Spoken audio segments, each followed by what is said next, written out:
They warned that a day would arrive when Africa's enemies would grow desperate enough to try anything, to forge any document, stamp any seal, or draft any so-called law, just to crush the spirit of free men. That day has come, and it arrived cloaked in the name of Judge Thomas.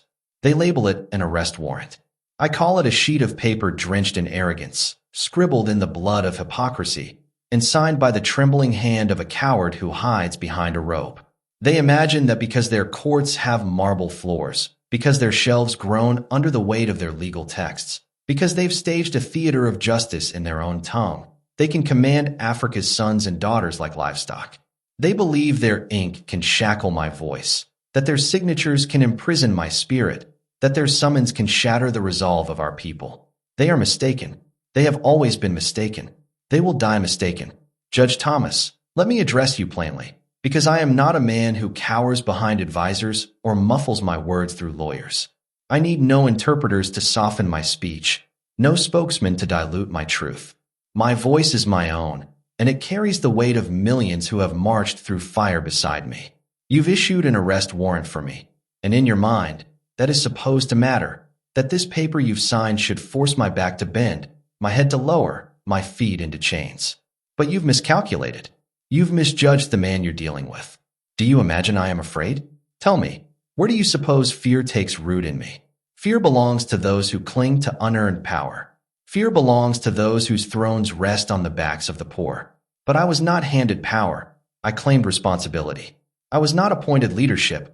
I answered the call when my people were in peril. Fear is a luxury for men who've never stared death in the face. I am not one of those men. Do you think a man who has faced terrorists, trained, funded, and armed by the same hands that claim to deliver justice, would flinch at a paper bearing your signature? Do you think a man who has walked through villages hollowed by war, who has met the gaze of mothers cradling lifeless children, who has stood over the graves of comrades whose only crime was defending their homeland, do you believe such a man trembles because you scratched ink on a parchment in some distant office? You insult not just me, but the very essence of courage. I have stood before tanks, Judge Thomas. I have heard the rattle of machine guns aimed at my chest. I have walked through the smoke of explosions that split the sky like wrathful gods. I have known the silence after battle, the thick, suffocating quiet where you tally the living and carry the weight of the dead. And in that silence, I felt no fear. I felt duty. I felt rage at injustice. I felt the unshakable certainty that if I did not stand, no one would. No, Judge Thomas, I am not a product of your system. Your system is one of suits and whispered deals, of boardrooms and cigar smoke. It breeds men who've never hauled water from a river, never planted seeds in parched earth, never faced the choice between feeding themselves or their children. I am not that man. I was forged in the dust and sweat of this land. My education was the hunger of my people. My diploma was the liberation of my nation. My credentials are the scars on my hands and the fire in my heart. You think your universities mold leaders, but they produce servants, servants buffed to resemble masters. Men who can quote your philosophers, but cannot name the elders who sustained their villages. I have read your books, yes, but I have also read the sky when the rains failed. I have read the eyes of soldiers returning from battle. I have read the silent questions of my people when they doubted whether the struggle was worth it. Your schools do not teach that. Your degrees cannot measure it. I am not a lapdog for your embassies. I do not kneel in gilded halls, grinning for cameras while signing away my nation's lifeblood. I do not beg for your aid when it comes leashed. I do not crave your applause when it is reserved for the obedient. You cannot lure me with invitations or cow me with isolation, because a man who walks with his people is never alone. I am the son of a people who learned long ago that the oppressor's law is just slavery's chain, polished to gleam like gold. You call it justice, we call it domination. And we know it well. We knew it when colonial governors decreed our land stolen. We knew it when your courts punished us for speaking our tongue, for gathering, for daring to dream of freedom. You think you've changed? The chains are now contracts. The whips are sanctions. The prisons are political pressure. But the hand holding the chain is the same, Judge Thomas. Do you know why your warrant doesn't frighten me? Because I know it is not about justice. It is about reminding us of our place. The place you think we belong, beneath you, grateful for your scraps. But that place is ash. We burned it. We tore it from the map of our future. And if you try to rebuild it with your courts, your laws, your threats, we will burn it again. You think imprisoning bodies means imprisoning minds. But you cannot cage a mind that has tasted freedom. You cannot shackle a people who have seen their oppressor's true face. I have seen it, Judge Thomas, and I will never unsee it. So issue your warrant. Broadcast it to the world. Wave it like a trophy. To me, it is just another link in the chain of colonial arrogance. And I was born to break chains. You sit in your court, draped in your wig, surrounded by your books and cameras, pretending to hold the world in your hands. But what you hold is a lie. The law you defend is empire's tool. The same empire that ravaged Africa for centuries and now dares to lecture us on morality. You are not a judge. You are an actor in a dying play, performing for an audience that has left the theater. You call me a criminal because I refuse to bow. You call me dangerous because I speak liberation's language. You call me a threat because I will not let my people be crushed. But the truth? You are the one who is afraid. Afraid that the fire in Burkina Faso will spread to Mali, Niger, Congo, South Africa, until your courts stand empty, gathering dust. Afraid that one day, children will laugh at your warrants, leaders will spit on your decrees, and nations will sever the last strings of dependence. You cannot wield law as a weapon against us, not this time. Your law does not walk in our markets. It does not drink from our rivers. It holds no power under our sun. When you scribble my name on your paper, it means nothing here. It is a foreign tongue trying to command a language it cannot speak. Power does not lie in the ink you spill, Judge Thomas. It lies in the people who refuse to obey. And in Africa, we have reached that moment. You speak of human rights. Where were you when your governments armed the killers of our children? When your corporations' mines buried African workers? When your puppet leaders stole billions while you shook their hands? You dare play the guardian of justice? Every African knows your court is a wolf in priest's robes. Your warrant has not weakened me. It has not silenced me. No, it has awakened millions. It has proven, in black and white, that when an African stands for his land, his people, his dignity, the colonial master will always come with chains. You thought you humiliated me, but you exposed yourself.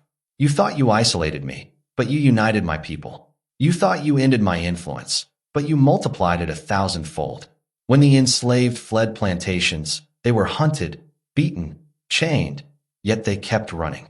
Today, the chains are legal documents. The beatings are sanctions. The hunts are warrants. But the spirit is the same. We will keep running, not from you, but toward our freedom, our destiny, the day when no African leader must justify serving his people to the West. You believe history began when Europe wrote it. You think your institutions are civilization's peak. You cannot fathom an Africa that stands on its own. So when we rise, you panic. You fabricate charges. You issue warrants. You try to drag us into your courtroom, where the jury speaks your language, the rules serve your interests, and the verdict is decided before the trial begins. But you've miscalculated, Judge Thomas. God, this is a battlefield, one where the people are the judges, the witnesses, and the executioners of history's verdict. And their judgment is clear. You are guilty. Guilty of hypocrisy. Guilty of arrogance. Guilty of attempting to enslave a continent that has already shattered its chains. I will not appear in your court. I will not bow to its authority. I will not lend dignity to its hypocrisy by standing in your dock.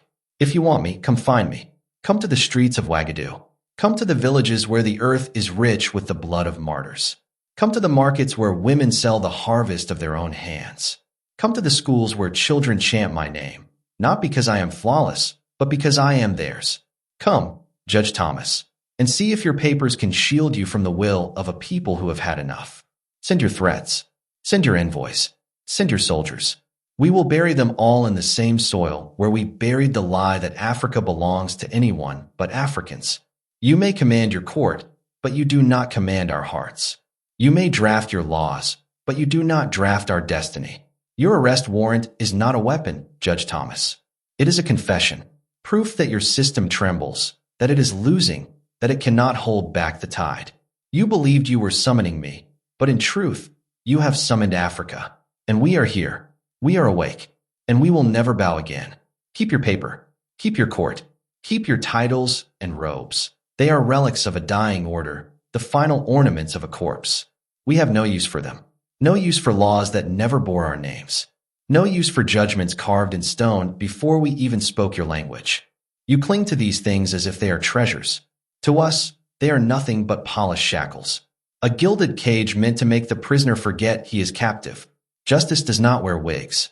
The wigs of your courts are symbols of an era when men like you believe they own the world. They are the costume of empire, the disguise of colonial rule. You wear them like crowns, thinking they grant wisdom, but they only reveal your folly. In Africa, justice walks barefoot. It feels the soil beneath its feet. It meets its people eye to eye and speaks truth without hiding behind stolen traditions. Our justice is in the farmer who refuses to sell his land to foreign hands. He has no degrees, cannot quote your philosophers, but he knows the land is life. To sell it is to sell his children's breath, his ancestors' soul. That knowledge cannot be bribed, intimidated, or drowned in legal jargon. That farmer, hoe in hand, defends justice better than all your courts combined. Our justice is in the young man who rejects the oppressor's uniform. He knows your wars are not his wars, your victories not his victories. When you try to buy him, he will say, I will fight, but not for you. For my people, for my land, for the right to wake up free.